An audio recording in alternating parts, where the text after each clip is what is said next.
What's happening, friends? And thanks again for joining us here on Expanded Perspectives. Yes. With me, Cam Hale, and of course, in studio, with the cold toe like I got, Mr. Kyle Filson. How's it going, everybody? I'm here in studio.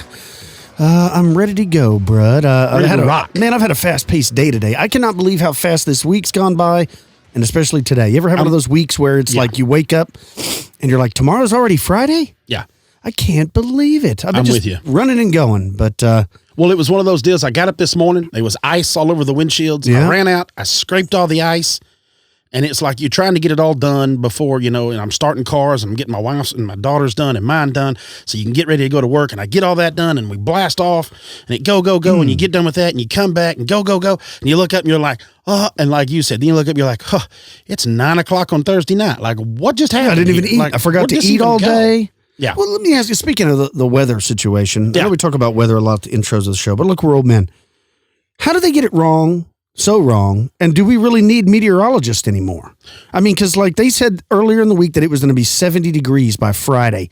Yesterday morning, I was wearing shorts before lunch. Yep. By 3:00 in the afternoon, it had plummeted 25 degrees. Yes. And now it's raining and cold and ice, like you said. Yep. They never said that. And then they're like, oops, that's Texas weather, folks. Yep. Do they say that everywhere? Do they go, oops, that's Iowa weather, folks? I mean, is that just like a saying everywhere? Why do we need a guy to give me the breakdown of the week? Like, tomorrow's high is going to be 72. The low is going to be 44. Thursday's going to be sunny. Yeah. I'm like, I've got an app on my phone, bro. It tells me all that. Well, plus more. I'll take it even deeper than that. Why do you need to go to school to learn how to do it? It's the only job you can have where you can be completely wrong and you're not liable. You can pay all this money to go get a piece of paper saying you know what you're doing. And then when you get out and go to work, you don't have to even prove that you know what you're doing. Right, but back in the day. So that's my thing. It's like, why go to school I could be a meteorologist right now. Why do they also tell you not what's going to happen, but what happened today? Today's high was 92. Yeah, I know. I lived through today. Yeah, it was sunny today. I'm worried about pollen was up. Yeah, I was sneezing. I was aware of that. Yeah, the winds were 10 miles an hour. Yeah, I remember I walked outside. It was windy. Thank you. Yeah. What's it going to do? That's all I care about. When does it stop? Oh, it's snowing in Chicago. I'm like, well, I don't live in Chicago, so that really doesn't have any bearing on me. That's why I have an app. Yeah. And even the app was wrong. Because the app will call it one time, and then you refresh it, and it's wrong again. You're like, I don't know. You want to hear something even more bizarre? I'm going to quit looking at it. I have a WeatherBug app on my iPhone. Mm-hmm. My wife has the WeatherBug app on her Android phone, and they'll both have different forecasts. I'm like, only the platform is different. How's the forecast different? A house divided. I don't know. A house divided. I'm stupid, folks, so... Save yourself the time. Because if you send me an email trying to explain it to me, you're even more stupid than me. That's right. All right, let's move on. Let's get into the news. This was a pretty interesting story sent to us by one of our listeners. Now that she does not want her name revealed, so she will remain anonymous, or we can use the code name Tanya. Because I just like the name Tanya. I do like the name Tanya. Every time I hear the name Tanya, I think of the girl that smacked the other girl in the leg with the Tanya Harding. Yeah, that one. I always think of the singer, Delta Dawn. That's Tanya. Oh, that's Tanya. My bad. I guess you pronounce it. No, Tanya's with an A. Tanya's with an O, right? I don't know. I've heard that's Tanya Tucker with Delta Dawn. yeah. Or what is the? No. What was the better one?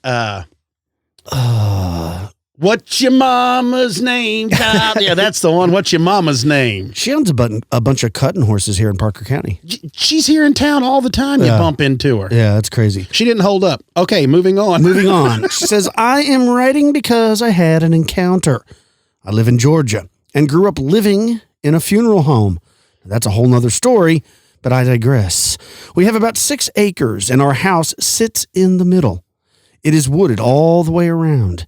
We are right outside of the city limits, but when you come onto our property, you'd think you were way out in the country.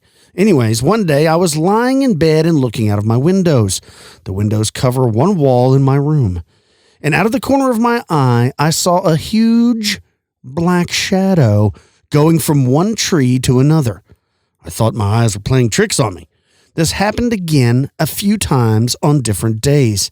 So I told my husband, son and daughter-in-law about it, and they just shrugged it off. I guess they thought I was crazy. One morning, my son had gone somewhere, and when he returned, he came into the house and told me I was right. He had seen it too. That morning when he got into the truck and started it up to back out, he looked out of his rearview mirror and it was black even though the sun was shining. He turned to look at it and it was gone. Now, one day my son and I were outside and was burying my grandson's dog that had gotten hit by a car. We were out in the open field and all of a sudden a huge shadow came over us and we looked up expecting to see a big bird, but nothing was there. One morning, my son and daughter-in-law, who was pregnant, was headed to her doctor for an appointment. They saw it again, and it seemed to be following them. Then it was gone. She found out that day that she had miscarried. I told a friend from England about it, and she said we needed to pray over our land, our animals, and our family, and the sky over our land. We walked around on our land and prayed over everything. I failed to tell you that we have some chickens and cats, and they had been dying and were being killed by something. Anyway, after praying 2 or 3 different times over the land, it stopped. We have never seen it again, and my daughter-in-law is having a baby that is due in March, and she and the baby are healthy and fine. I needed to tell someone about this. I don't know if this has happened to anyone else. S.H. That's kind of creepy. Something. I thought it was Tanya. Well, that's the code name. Oh, I got you. That's the code name. It's a secret name. It's a pseudonym. That's it's right. Tanya, because this person doesn't want their name revealed. But something dark and ominous was lurking about on their land, killing animals, and I guess she believes putting a curse on the family. And through praying over everything, it left. You know, you talk, there's people that walk around their house with sage. They burn sage. They do little things. And, you know, from a lot of accounts of people that have poltergeist or spirits or ghosts in their house causing problems, sometimes just something simple like that actually makes it stop. Or they're like, hey, whoever you are, opening the doors and say, you know, you're dead. It's okay to go towards the light. Move on. Knock it off. We just moved in here. And then sometimes it angers the ghost. The ghost becomes, you know, causes more problems. And then sometimes they stop. They knock it off. You think, is it the belief in the sage or is it the sage itself, do you think? It's got to be the belief in it. Because what difference would if you were burning basil or burning cedar or anything else? I mean, well, your eyes would swell up a little bit if you were burning cedar. But you know what I'm saying? Yeah. I think it's like a placebo, right? Like you just a belief that it's doing something. But then it does something. So that's what I'm saying. Is it the sage or is it the belief? Do you need to burn something? I don't know. Can you burn Afghan Kush? We should be burning that while you're walking around in there. It must work. I don't have any ghosts in my house. Anyways, that might make you think these are jokes, folks. Sorry. I just wonder because or maybe they're not. Here's what got me thinking about it is like when you're out in the woods and there's like, you know, where the mule deer live in the sage areas lots of times. There can't be any ghosts out there. It's full of sage. It'd be the safest place to be. You would think. It's not safe for mule deer. Paranormal talking. Well, if you're there, they are. But yeah, I don't know. That is an odd thing. I just want to know about the burning. You know what I need? Anybody that's got any input on that. Is it the sage itself? Are there other things that people burn to get rid of spirits? Exactly. That's what I want to know. Wolf's bane, right? That's what gets rid of werewolves if you have wolf's bane. Is that what it is? It's some kind of flower. I don't know how you're supposed to deliver it to the werewolf, though. Do you just like wear it? Do you consume it? So when he eats you? I mean, I don't understand. They just say that like wolf's bane. It's silver. They don't like silver. You know, there's all these rules. Yeah. And I always like, is it the silver or is it the high-powered delivery system the silver comes in that they don't like? Yeah. You know what I mean? I'm like, And then they changed the rules. So like now, before vampires couldn't step in the light, now they can put sunscreen on. Yeah. And they twinkle. Now they twinkle. I mean, who's changing all these rules? I don't like the new rules. I like the old rules. The vampires are changing because it's easier for them. That's true. Daywalker. Yeah, the Blade series is really good. Yeah. I heard they're going to bring that back. I wish they would. Because I don't know if that's a Marvel. It is. It's Marvel. Marvel? Yeah. I wish they would. I'm a big fan. Brett, I got you something here because you know how much we love Sasquatch stories, especially that take place here in Tejas. Yeah. Lon posted this, and it's mischievous Sasquatch in Southeast Texas. Ooh. He received this from a fella or a young woman that goes by the name G.G. Gennady Golovkin, maybe? I don't know. Oh, maybe. This is what we're going with. Maybe it's my mother-in-law. Maybe she goes by GG. That's true. This is what it says. It says, I grew up in Southeast Texas, about 40 miles west of Houston, and lived on a small farm. Now, sometimes at night, there'd be something screaming out in the fields from time to time. My neighbors heard it as well. And one morning, while waiting for the school bus at the end of our driveway, I looked down and noticed a very large barefoot print in the sand. The heel had been run over by my dad going to work, but the rest of it was plain as day. About 12 inches long and at least 7 inches wide was still exposed that you could see. I knew it was a Sasquatch print.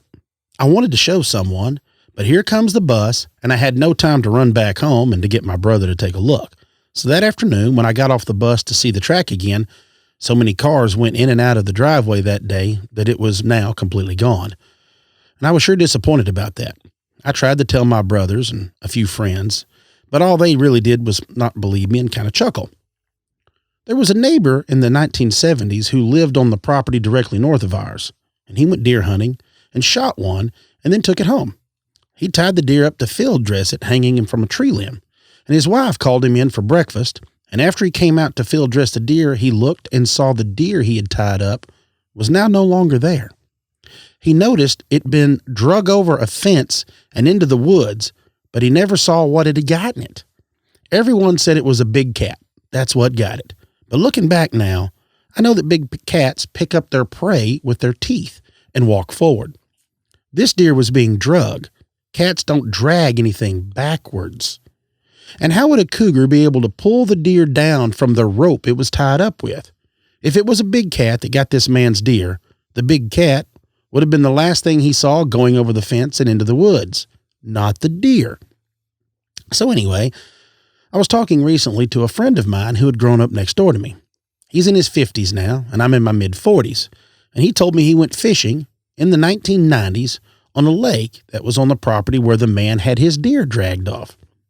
He said while he was walking up to the lake in the woods that he saw some trees that had the bark stripped off them about 9 foot up off the ground, and it looked like there were claw marks on the bark as well. Well, while he was fishing there that day, he began to get the feeling of being watched. That made him feel very nervous, and then he noticed a very strong, musky odor that he had never smelled before, and he got the heck out of there real fast. He said when he goes to visit his parents' place that he can still smell that smell from time to time in the air. He also said that he and his brothers would hear whistling and whoops on the property, but never saw what was making the noise. He said they also heard stuff walking, what he believed was on 2 feet, on their property at night, but he never saw any of that either. Another incident in the exact same area in the 1960s were some guys who went swimming at the lake one evening. It was about a half a mile from my home. And while the 2 brothers and a couple of friends were swimming, their car horn starts blowing. Now, there were no houses close by, and they thought that my uncle was over there kind of messing with them. And they got spooked because they could not see their car since it had become dark.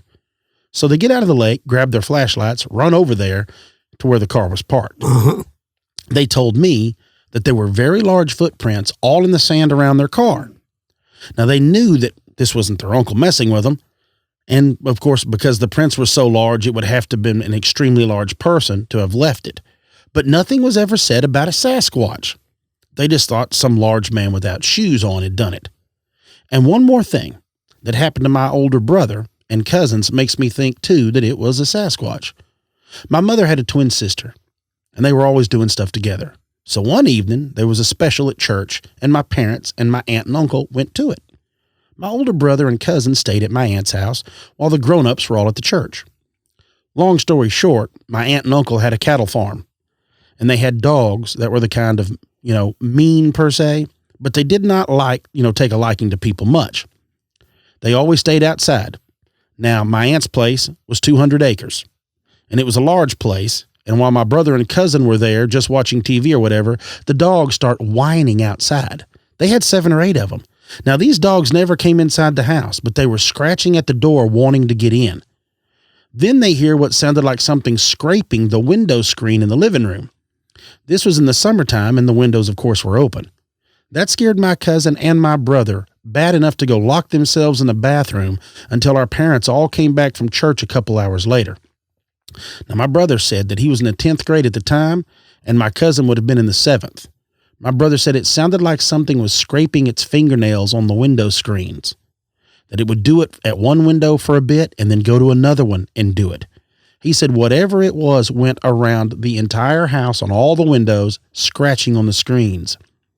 I thought about these things off and on that had happened to my brother and my neighbors and my cousins a lot growing up.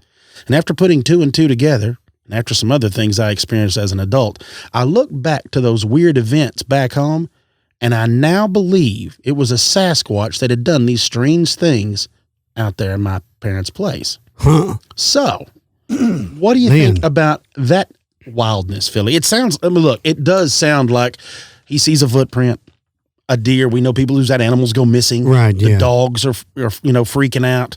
Things like that. It's not something that a coyote would do, or, it's and a big cat's not going to come scratch on your screen. And I doubt it's just some person fooling around. Why would you continue to do it? Yeah. Why would you continue to do that anyway? I mean, it's honking horns. Most people don't understand. Most people that listen to the show, from people from other countries to other parts of the nation, they don't understand that East Texas is solid woods. Yeah. A lot of woods. I think only Alaska probably has more forests. Yeah, that's it. We are second only to Alaska. It's very squatchy. Well, and also too, like we talk about, and there's other farmlands up in, all up in the Midwest and all this stuff where your neighbors are far apart. Mm. And in East Texas, it's a lot that way. There may be a mile or two separating you from neighbors, but that mile or two is solid forest. Solid. Like walking through it. Like it's one of those when you walk into it, like you had talked about being in Humboldt County, like the sun doesn't come down all the way. No. That's the way it is out there. You walk into this dark black 20 forest, yards off the road, you can't even turn around and see the road. Yeah, it's that thick. So there's all kinds of stuff. That's like when we always talk with Lyle. Off air, whenever we always sit around and start just discussing it with Lyle, we always get into this. Is it so thick out there? Like, man, people could hide out there. There's some really odd things could take place out there. Mm-hmm. And speaking of people hiding in the woods, folks, when we get back from the break, I'm going to be discussing a couple of stories about hermits that I really, truly enjoy, and I think you will too. So we'll jump back. We'll dive into that. You're listening to Expanded Perspectives. All right, y'all. What is happening? This is what I've been wanting to discuss for a while. It's a conversation my wife and I have had several times. It's always a joke with her and I that she was the only reason that I stuck around in this civilization. I have a real hard time being here, knowing that there's places out in the woods and knowing there's things to go and explore. And I enjoy doing it. I enjoy doing it alone. I could easily find myself being one of those hermits in the woods, living up in the mountains, things along those lines. Those are things that I enjoy. And I don't know why. It's just something that I truly, truly enjoy. And I've not done it for, longer than 3 or 4 days, I guess, solo out in the woods. So I can't say, I could live that way hands down. I don't know if I could. But I don't have a problem doing it 3 or 4 days. I could probably easily do it a week, or maybe even longer. I'd like to try it just to see and find out. But what I want to discuss with you today is people that have done it. It's different, and I think it's something that it's something that more and more people over the years are probably going to start breaking away. I feel like there's going to be a division later on, to where you have people that go the traditional, we're going to be in society, we're going to be in civilization, and then you're going to have people that refuse to have cell phones, refuse to do these things. There's always been outliers, but I have a feeling like it's going to take a big separation, and it's going to really change later on. So these are some people that have already had that separation. A couple of stories that are a couple of my favorite stories. One I'm not going to share today. I'll have another one. I'll have a third story later. But these are two that were self-imposed, and it's just a real unique story. We may have discussed a little of it before in the past on the show, but when you bring up the name Lykov, it probably doesn't jar anybody's memory. It wouldn't mine. Nobody really thinks of anyone's last name unless it's something silly. Some Kardashian name or something that we know that's in front of us all the time. But this was a family of what was considered to be old believers in Russia way back in the 30s. And they were heavily persecuted because of their religious belief. And even after the Soviet Revolution, the authorities at the time still followed through with religious persecution, and that they would gather up the old believers and put them on work farms or, put them in prison. So to keep that from going down on their family, the Lykov family gathered together and headed off into the taiga, headed off into the deep forests of Siberia in Russia. Now, I don't know if this was everybody or if it was just certain groups, since there was a lot of religious persecution and a lot of people fleeing that kind of tyranny, that it went down this way. But I do know in the 30s that in that area of Russia, that it was illegal to hunt and to fish. And I believe it was only for the certain religious, what they called the old believers, the old Christian faith, because it was another way of forcing them to come back to civilization. Like, if we catch you hunting and fishing, you're going to be put in jail, or we're going to kill you on sight. So the only way you can get food is if we give it to you, type thing.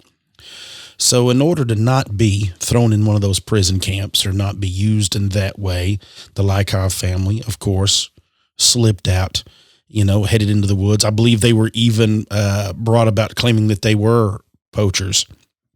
And so during this time, they were some, I guess you could call them game wardens, Russian game wardens. I'm not even sure what they would really be called, but ended up killing the brother of Karp Lykov.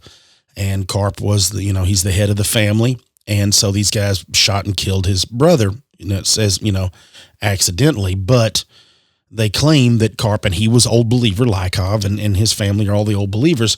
So the game wardens, if you will, claimed that, they were carrying guns and they were fighting back. So that's the reason that we shot, and killed the brother. So I do know that at the time, and I don't remember what the acronym for it, but let's say it's like KGB, old school KGB from the 30s were involved in this. And they came and visited the Lykov family, and it's almost like a Jewish persecution as well. These old believers just, like this. So what do? But they have to run. So this is in 1937. So Karp grabs his family, and they take off deep. And I mean like deep into the woods, like move in. And of course, back then the woods aren't like the woods are now. What I mean by that is everyone went into the woods. It was just one of those things, right? So because of that, everyone it was kind of like going to the park or going to the mall. I mean, everybody used the woods for other things. So what they would do was they would move and set up camp for a little while, the Lykov family, and then cover up their tracks and move again. And they were moving further and further away from civilization. And they did that, of course, to stay ahead. And then once you get into that rhythm and you're trying, you think you're outrunning the evil that the men that are chasing you are trying to persecute you, you get into that rhythm. So there's no telling really how far they went the first few months, as whatever it was, as they continued to go. But one thing that we do know was that they stayed in 100% total isolation until 1978. So 36, 37, right around that time, until 1978. Now, in 1978, there was a helicopter pilot, and he was doing a survey, flying over some of the forestry area there in Siberia. Now, what he was doing was that there was some geologists in that area that had been doing some work and all that, and he was trying to find a clearing area that he could set his helicopter down so he could fly the geologist in this area and set it down. And he said he saw a clearing. He's like, well, that's a perfect spot. Here we go. So he starts buzzing the clearing. Well, when he gets up to buzz the clearing, he noticed that the ground has been furrowed for like a garden. So there's furrows out here. And he's like, well, the only reason it'd be furrows is if someone lived here. Now, he said that the mountainside that this sat on was 150 miles from the nearest settlement of people.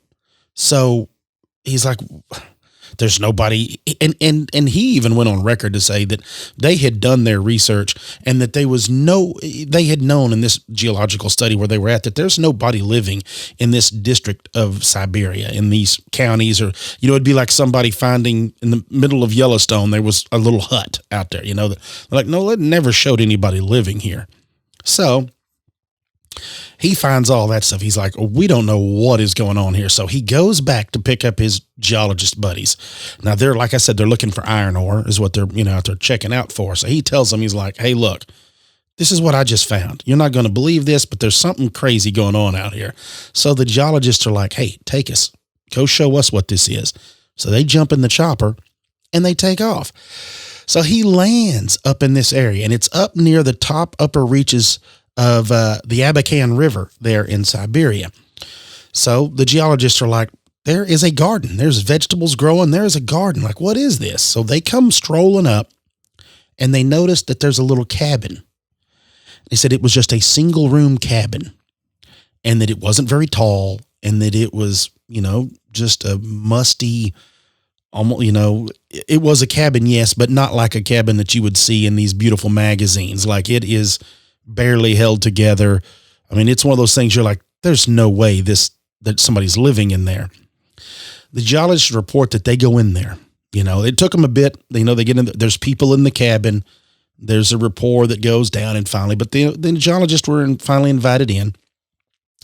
So that the whole floor, of course, is a dirt floor covered in potato peels and pine nut shells that had been stomped down to make a floor. So for all this time, that's what it had turned into.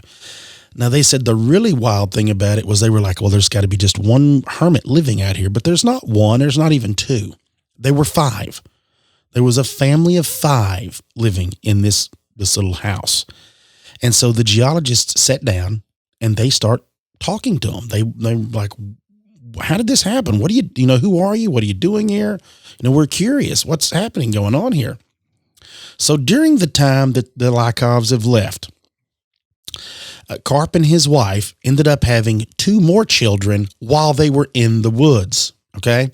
So you've got to imagine they have, I believe it's, Agathia is the main character. She's the one that we'll probably be talking about the most. And then I believe Dmitri, I think, was her brother's name. So yeah, Dmitri and Agathia.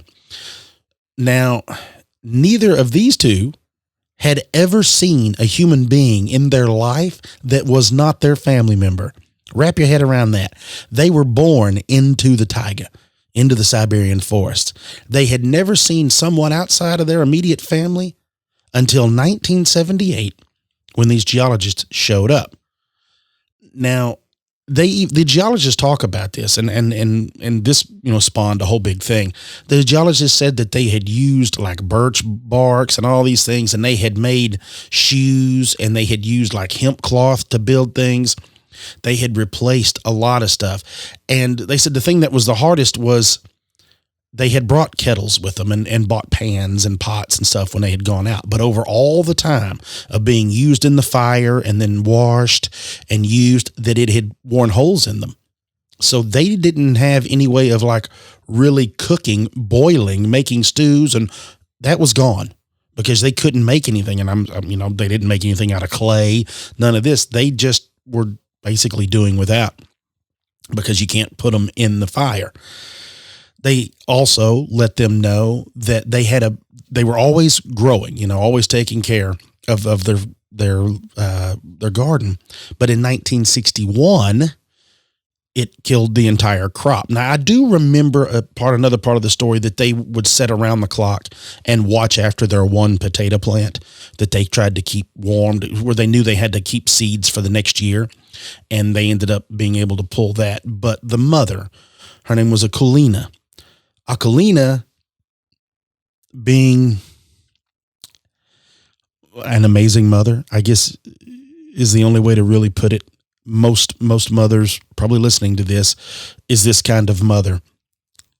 So her children wouldn't go hungry, and they were forced to eat their leather shoes and the bark on the trees in 1961 because of that snowstorm, that freak snowstorm that wiped out their crops.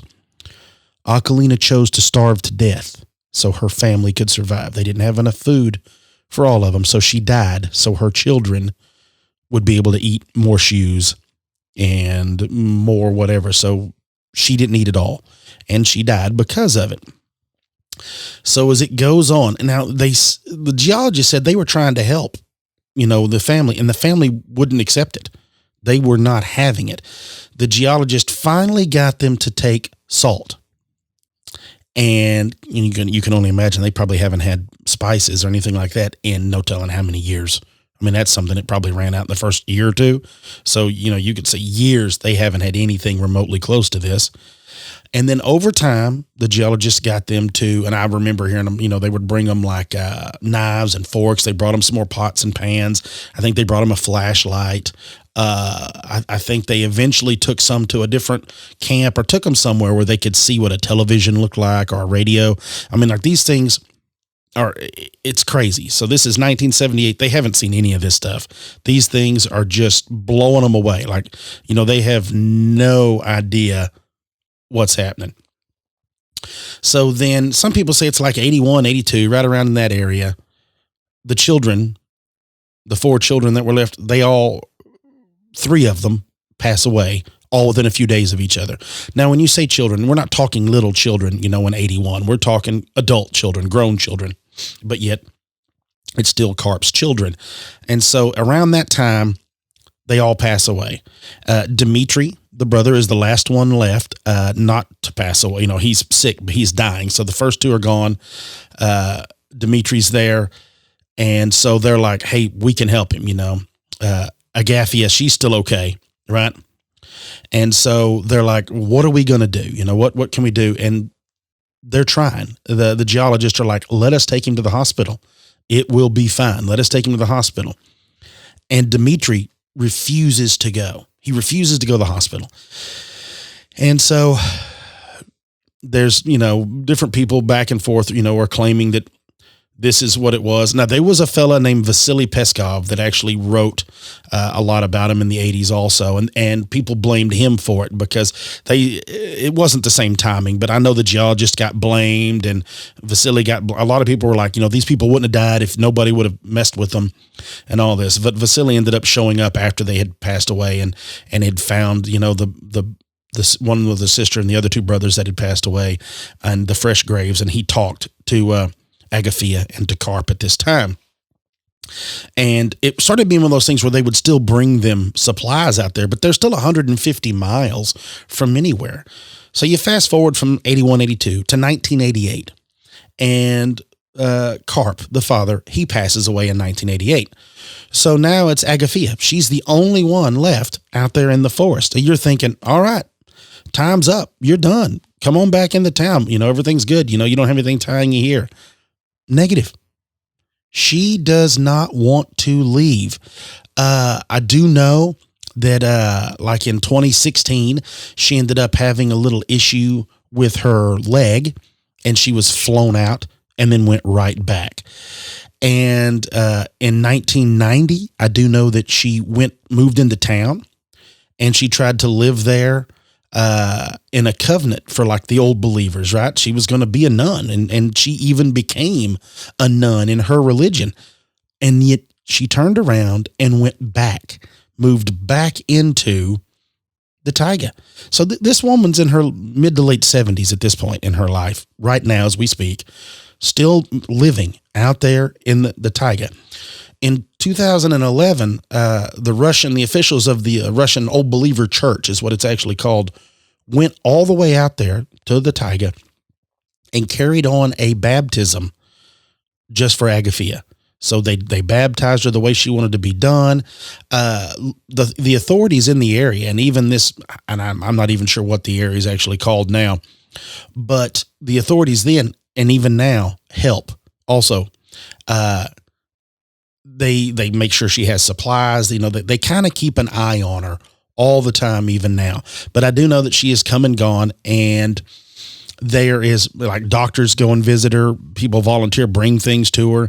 In 2015, there was even a film crew went out to shoot a documentary called The Forest in Me.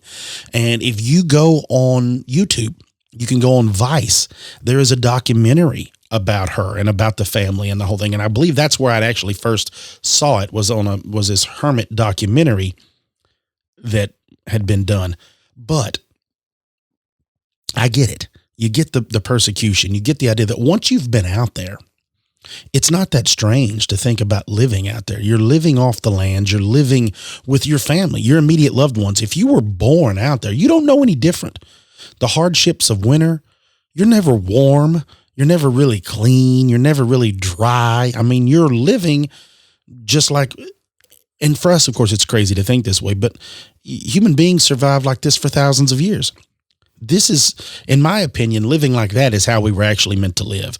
Not in this crazy rat race with this electrical stuff that I'm talking into and coming into your ears and all this.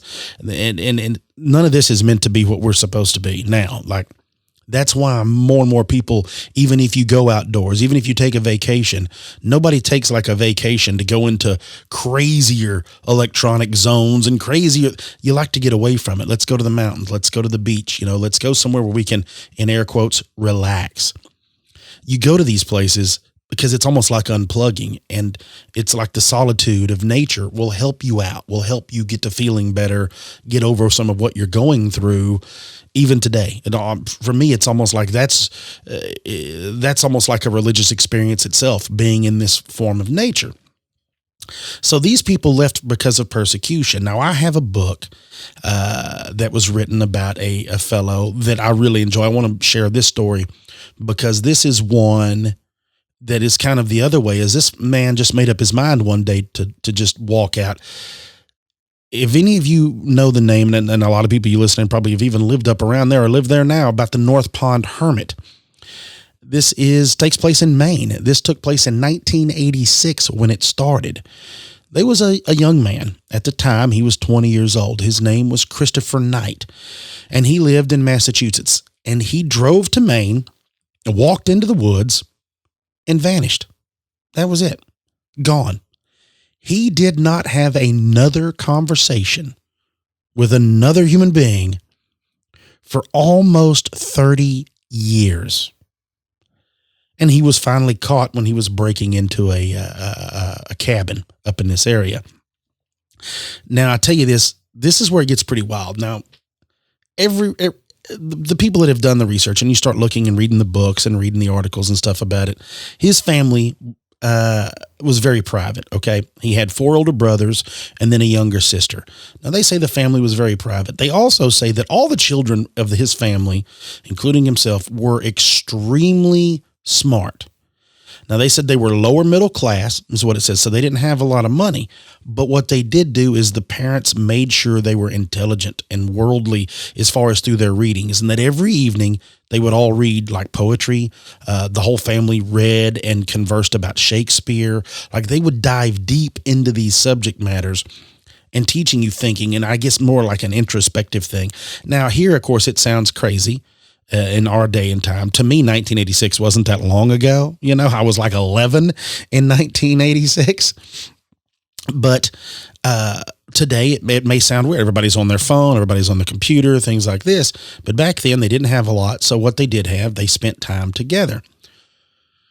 They also say that the family, as a family, learned about automobiles. So they were, I picture one of those families that is able to fix anything. Like, the kids are out working on an old broken down washing machine and going to turn it into something else and repurpose it.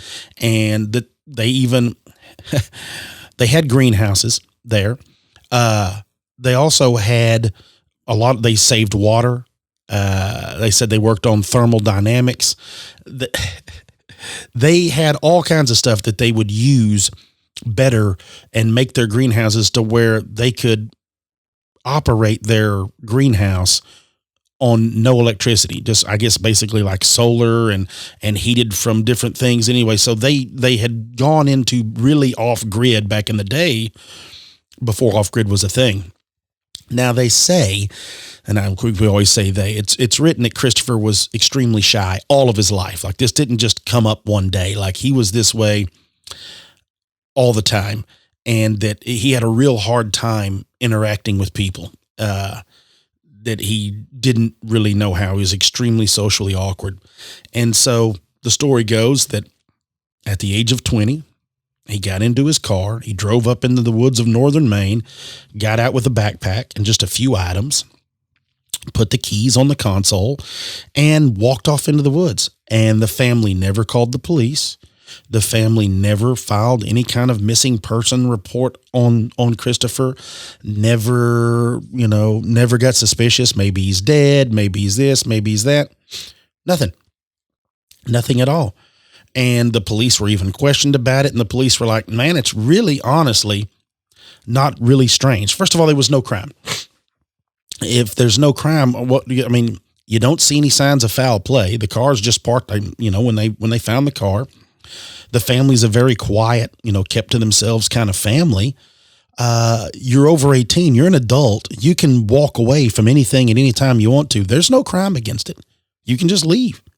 So the police not being involved was no shocker at the time. They were like, no, it's really, really not a thing. There was a man named Michael Finkel, and Michael Finkel wrote a big article in GQ about this whole thing. Now, the cool thing about Michael is Michael got to sit down and interview him, got to talk to Chris and find out a lot about him.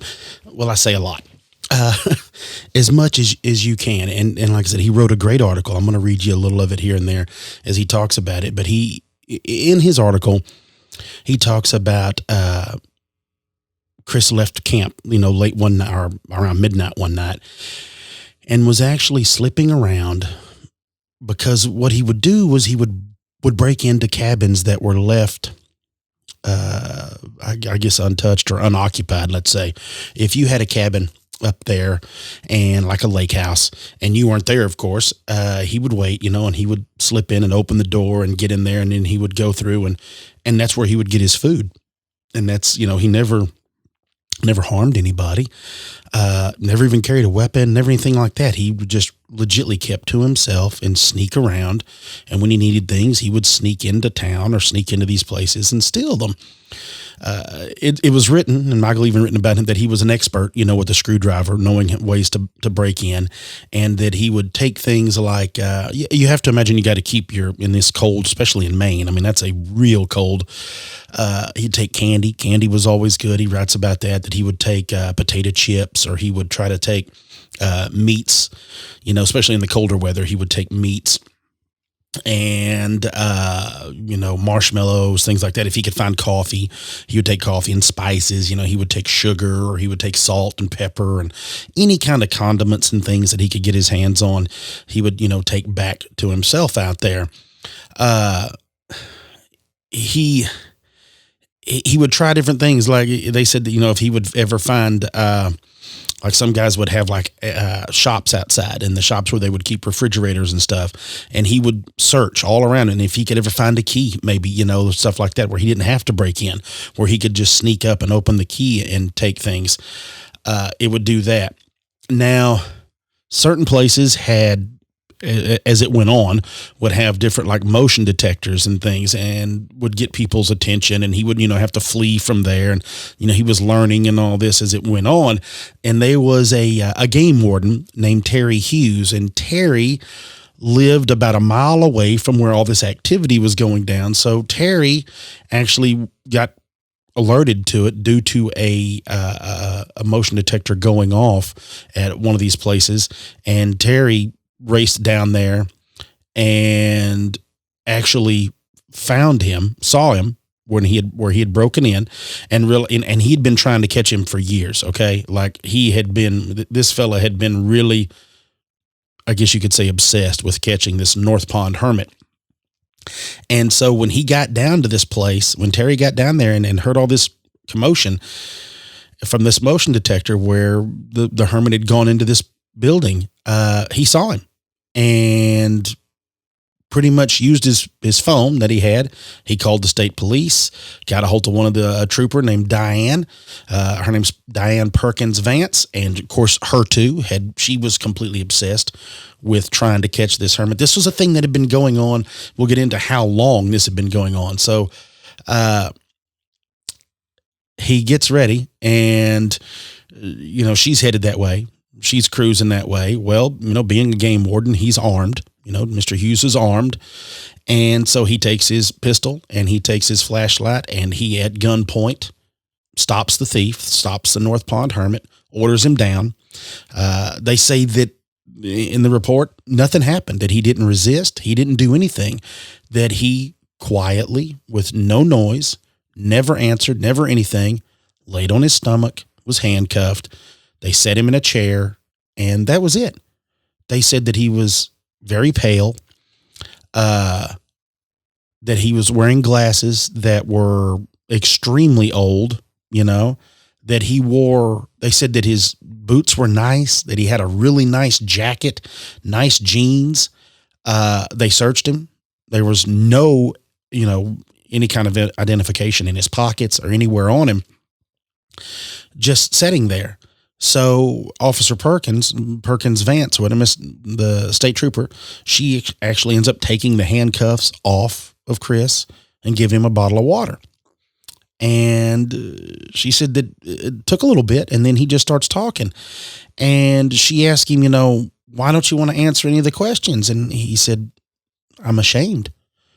And she said that the way he spoke wasn't the way we speak. It wasn't a normal conversation, because she said it was for the lack, and Michael even writes about it, says for the lack of, I guess, anything you could really talk about, it was an atrophy from him not speaking, not carrying on a conversation with anyone, truly being alone. So they said over the next few hours, he started, getting back into the groove of communicating with people, and told him who he was, and that he'd been born in, December of 1965, and what his name was. And they were like, do you have any of this? He's like, no, I don't have a vehicle. I don't have an address. I don't have any kind of identification. I don't have anything. And they said, well, she said, well, how long, Mr. Knight, have you lived in these woods? And something really interesting comes from him, and it's the way he was keeping time. He asked her, he goes, well, when was Chernobyl? When was the nuclear plant disaster? And she thinks a while. She sits there and she's like, I believe 1986. And he said, well, that's the same year I went into the woods. And he was 20 years old at the time. And at the time that he was caught by these two, he was 47 years old. So for 27 years, he had lived in the woods in Maine and had to get by, would break into cabins to get food. If he needed clothing, if he needed things along those lines. If he didn't, he would stay out in the woods. He told her, he's like, for this whole time, I've only slept in a tent. And so she asked about cooking. He said, I never lit a fire, because I knew if I lit a fire, they would see the smoke and people would come to my camp. And so I couldn't light fires. So he lived in Maine in a tent with no fire through their winters for 27 years. He goes on to say that he didn't even know if his parents were still alive. Also, that he would only move at night because that's when it was safe, that he knew nobody was out there. And if they were, they would not know the woods as well as he knew it. So he could move freely because it was like this was in his house with the lights turned down low. That was it. He said that he hasn't made a phone call. He's never been behind the wheel of a car since he was 20. He doesn't have money. She starts asking questions, that he has no answers to, right? Absolutely no answers to as far as things going on today. So he gets arrested on the spot, charged with burglary and with theft. And he's sent to the Kennebec County Jail in Augusta there, the state capital. And it says here, and Michael writes, that for the first time in nearly 10,000 days, Christopher Knight slept indoors. Now, imagine what that must be like. Imagine going from the woods to jail after 27 years on your own in these woods.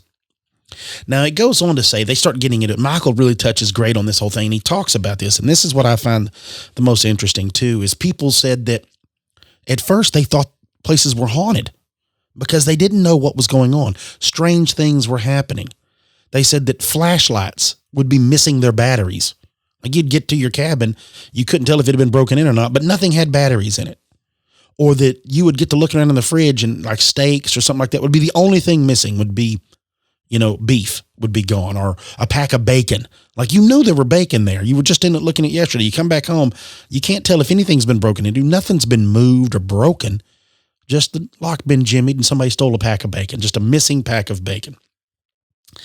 He even interviewed a man named David Prola, and he even said my grandkids thought I was losing my mind, is what he said, because of his vacation cabin. He said I would have brand new propane tanks for my grill, and I would get there and they would be old ones would be in their place. I'd be like, where did my propane tanks go? And the kids thought he was messing around. And he estimates that it was at least 50 times that Christopher must have broken in or taken something from his cabin. And he wasn't the only one. More and more people, like I said, more and more people started noticing things missing or other things strange around the house. They said that you would find scratches on the door frames, that you would find like scratches and where the wood had been gouged out near window locks. Like he wasn't just breaking glass to get in. He would literally cat burglar it so he didn't cause a lot of commotion. But people said that, somebody might be missing a frying pan one year and report that. Or like we talked about his jacket. He had a real nice jacket. He would use one till it was wore out. Then he would just find him one he liked and take it. Same thing with his socks, the same thing with his, any of his clothing. You have to imagine that's where he's getting it. If you're in the woods for that many years, for 27 years, you're not running down to the local mall with your paycheck. You're not getting your money sent to you there. So you have to, come up with some other way. And the only way to do it is to steal from people. People also reported that they felt like they were always being watched. And of course, I'm sure that wasn't happening. But you can imagine if more and more people are reporting all around you these strange things, not just one spot, everybody gets on edge. We've talked about it. Everybody gets on edge. It's very interesting, too, that they would put, change their locks. They said alarm systems would be put in, motion detectors, all of this stuff. But things never seemed to really catch him. Like it was almost to a supernatural level that they really were like, I don't understand how we can't catch this whoever this is. It's really interesting too that Michael reports that people would leave notes written on the doors when they left that would say, please don't break in. If you tell us what you need, we will leave it out for you. So they were like, just don't break into our stuff. We'll give you some things if that's what you're looking for.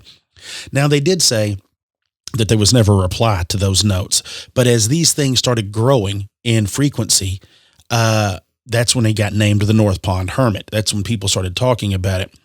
They go on, and he reports that in a homeowners meeting one time back in 2002, that there was, 100 plus people that were there, and they started asking who has had break-ins, and over 75 of the people in this homeowners meeting started raising their hand. So you're like, 3/4 of the people here have had some kind of interaction with this North Pond Hermit. People were talking about, and he says that, people started swapping stories about, people getting stuff taken, candy missing. He points to one person, talks about their candy was missing when this kid was 10. All of it got stolen one day. And he said the kid's now 34 when this was going on. So these had been going on over and over and over. And it's funny because they said it got to the point that it felt supernatural, that this happened. You would always think about what they call a rash of robbery. We've had a rash of robberies or a rash of break-ins, or a rash of car theft that happened, for 60 days. There was people stealing cars like crazy. That happened, 4 or 5 years ago. We've never seen it again. But for 27 years, off and on, this went on a constant thing. He quotes a fellow named Pete Cogswell, who happened to know that when Christopher was caught, Christopher was wearing his jeans and his belt. So he's like, I can't believe this is real. This is a real thing. And they said that people, once he was arrested, didn't really eliminate the whole idea of something, larger than life, but it more perpetuated it. It perpetuated the story because of one man living in the woods in a tent, a nylon tent with no fire for 27 years in these winters. So you jump forward to this whole thing, October 28th, okay, of 2013. Christopher goes up in front of the Superior Court and he pleads guilty. And he pled guilty at that time to 13 counts of theft and burglary. And at this time, he was sentenced to 7 months in jail, which Michael reports he had served all of that but a week. So it had taken him that long to get him squared away. And that it was a far more lenient thing than before. So during this time, Michael ends up writing a letter to Christopher in that 7-month stretch that he's in prison.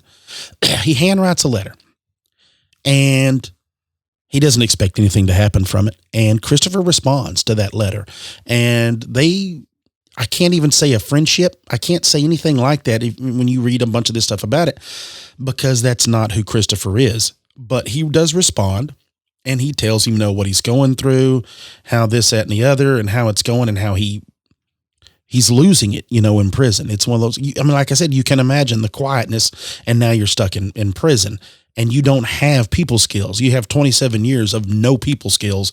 Now you're forced to live around people that aren't necessarily good people in society to start with. Whereas, you're a thief and a burglar.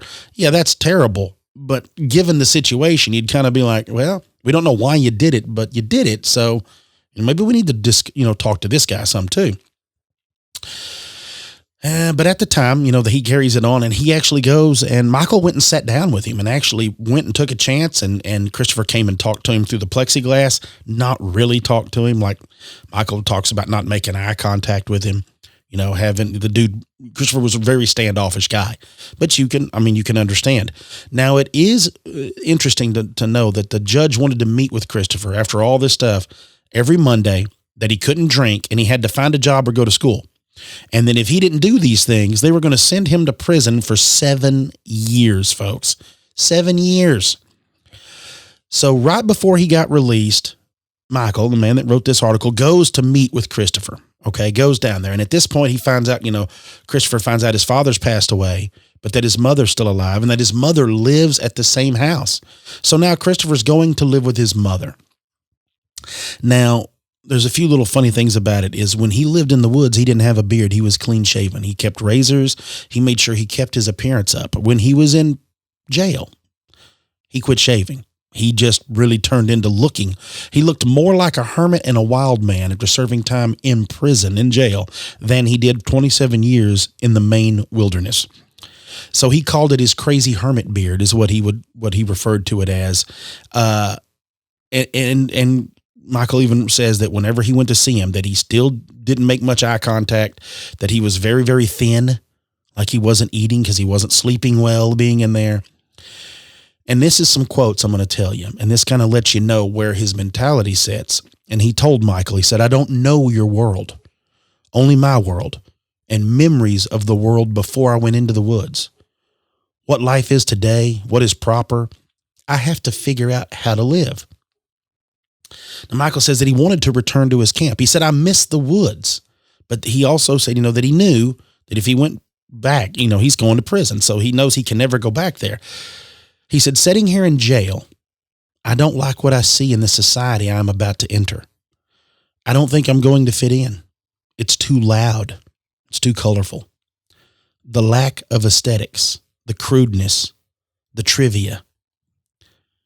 He says, "What I miss the most is somewhere between quiet and solitude. What I miss most is stillness." And Michael says that Christopher told him that he had watched for years as a shelf mushroom grew on the trunk of a Douglas fir tree there by his camp.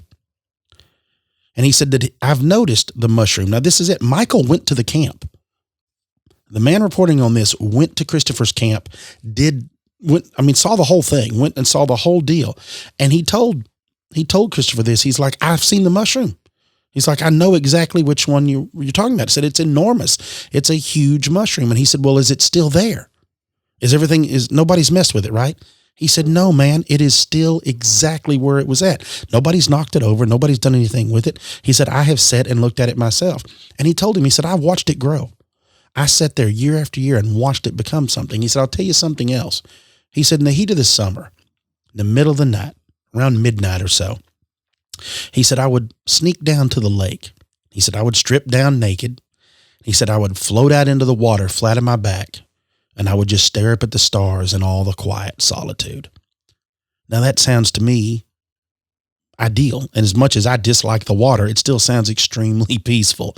It sounds like he was truly at rest with himself. Now, Michael goes on to say that he was more reflective, Christopher was, during the last visit. And he said that he told Michael that he was never happy in his youth. He said he was never happy with a job. He was never happy when he was in school, and that he was never happy being around other people. Like he was just better off by himself. And that he discovered, he said when he walked into the woods and finally found the camp that he decided, because he would just camp around in these woods. He just bounced around for a couple years, just randomly up through there till he finally found this one area that he had really, really liked. And he told Michael, he said, I found a place where I was content.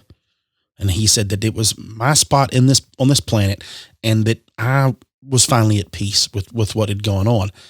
Now, you would think that with all this time that he had spent and the interactions with Michael that Christopher had and the things that he had said, that it would be one of those deals, like, all right, well, when I get out, I'll, discuss more with you, or we'll talk more about it, or this, that, and the other. Michael said the last day, he said that this is what he'd told him, that he had grown very weary of my visits, and he begged to leave me alone. And Christopher said, we are not friends. I don't want to be your friend. I don't want to be anyone's friend. And I'm not going to miss you at all.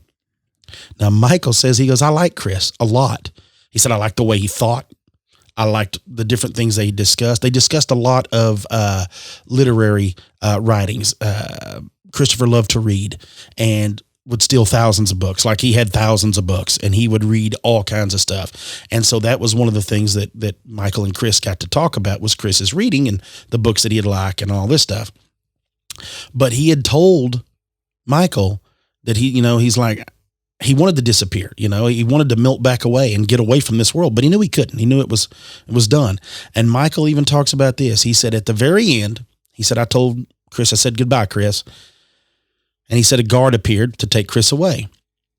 And he said, that he was waiting for Chris to respond. He said, Chris never responded. He just hung up the phone through the plexiglass. He never waved. He didn't nod. He didn't anything. He said he stood up, he turned his back on him, and he walked out of the visitor's booth and down the corridor of the jail. And that was it. Was the last time Michael had seen Chris. Over 7 months, he had spoke to Chris multiple times, written letters, gone and interviewed him, sat across the plexiglass from him multiple times. And the last time, Chris told him, I'm not going to miss you at all, and I don't want to be your friend, and I don't want to ever see you again. It's over. Now, this is from the only person that reached out to Chris while he was in prison for this thing, this 7 months in jail. He hadn't seen anybody in 27 years, and Michael was making it a point to try to reach out to him. And this is all that he wanted. So there's some other things that was reported on that said that he was on the spectrum for, I believe it's Asperger's, and that they believe that he, had some other things, maybe, that he was a little bit unstable or maybe even autistic to a level, and that's where some of this solitude came from, is he didn't have to have that in his life. He removed it from his life and found a way to get by with it. But I think it's one of those deals. The reason I say this one is this one wasn't self-imposed. I mean, this one was self-imposed, where Agaphia's was not. She was born into it. She was born into solitude and chose it over this world. He was born into this world and chose the solitude. The common denominator is this world, is if you get away from the hustle and the bustle and you take the stressors out of your life, it seems Like people are a lot happier without those stressors. They're a lot happier being relaxed, being with either only yourself or only very close with your family. Like Christopher wasn't close with his family, but he was very close with himself. He knew who he was, and he was happy with that.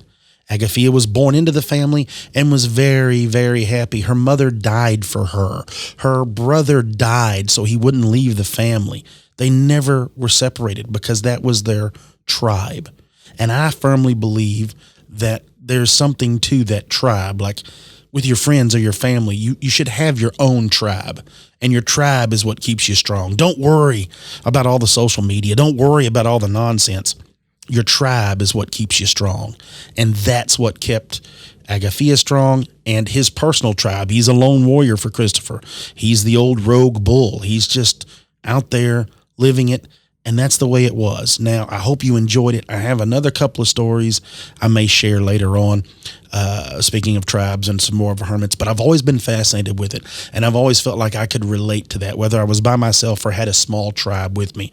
And I think each of you listening are thinking right now about that tribe. Do you have your tribe? Would you be okay out there? Would you? Because really and truly, life was meant to be lived and you not to be a slave to your environment. And I feel like we've gotten away from that. So if anything, if you draw from this, get outdoors, folks. The weather's getting better. Go to the park. Go take a walk. Get outside and look at the stars. Enjoy your time here. It's very limited. Enjoy it.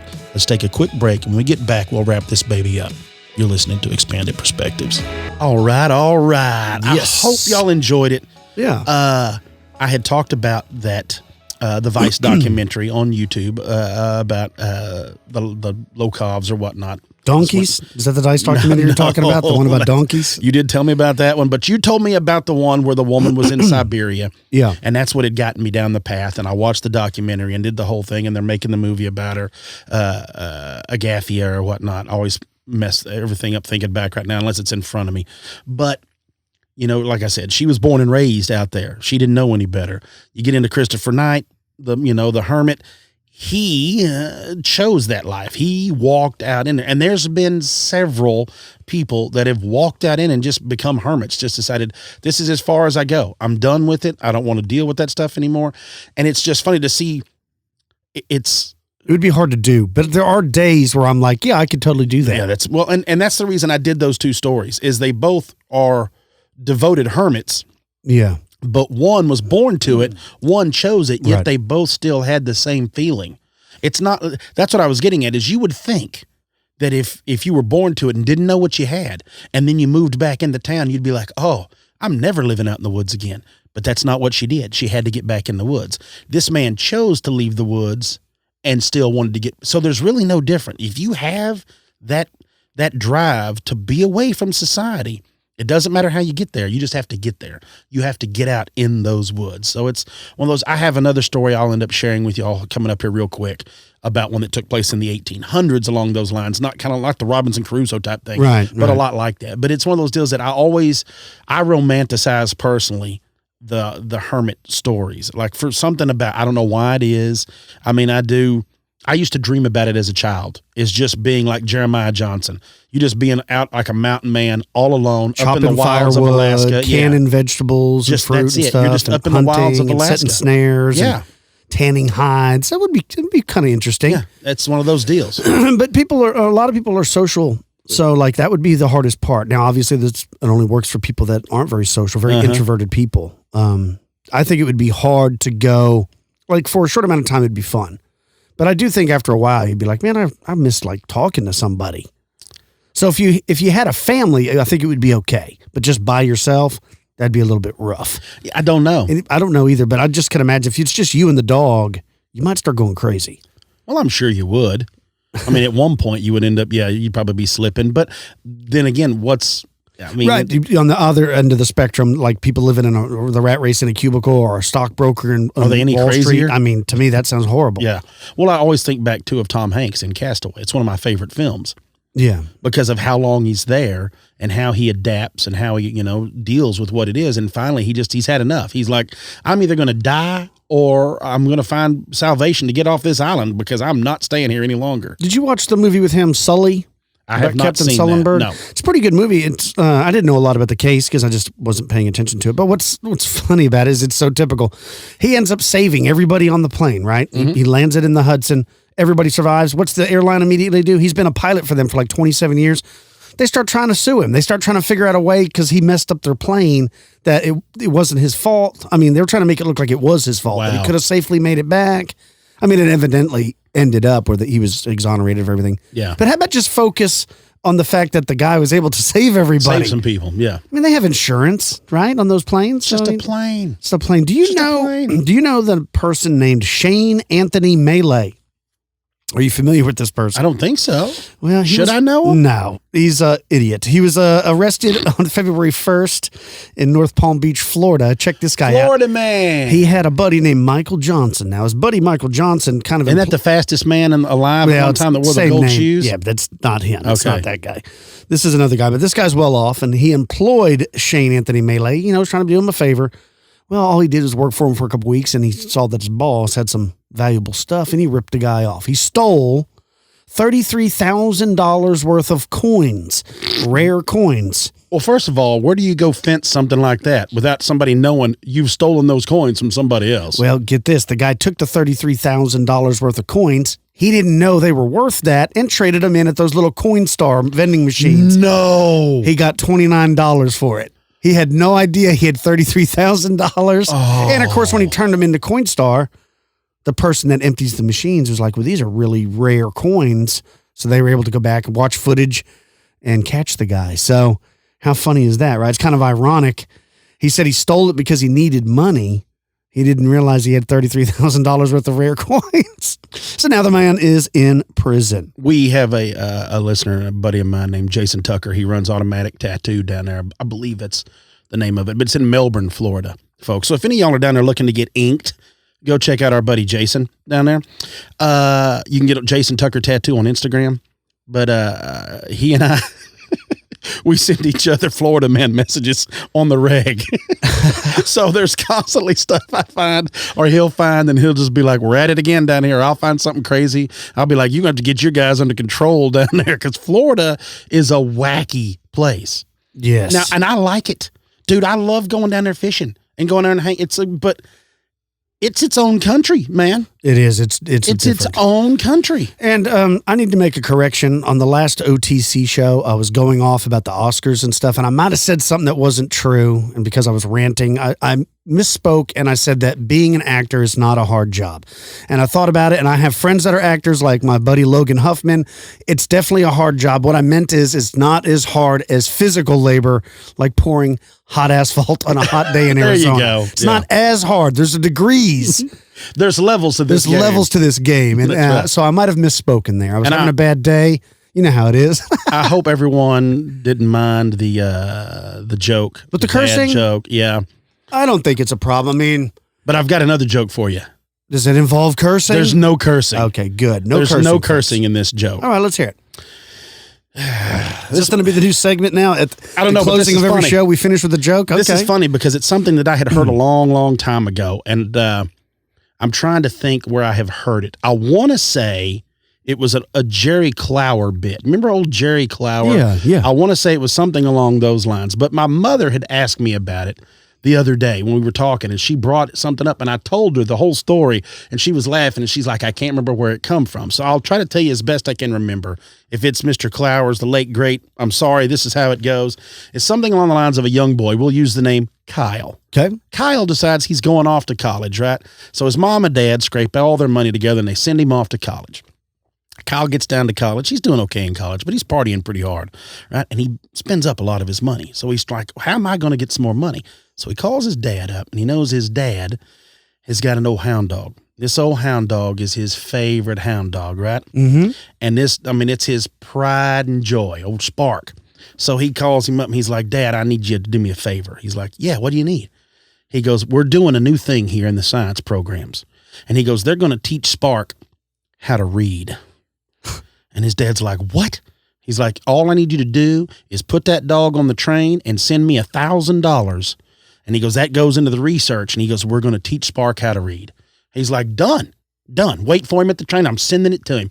And his dad's so excited. I'm going to have the only dog that knows how to read in all these counties.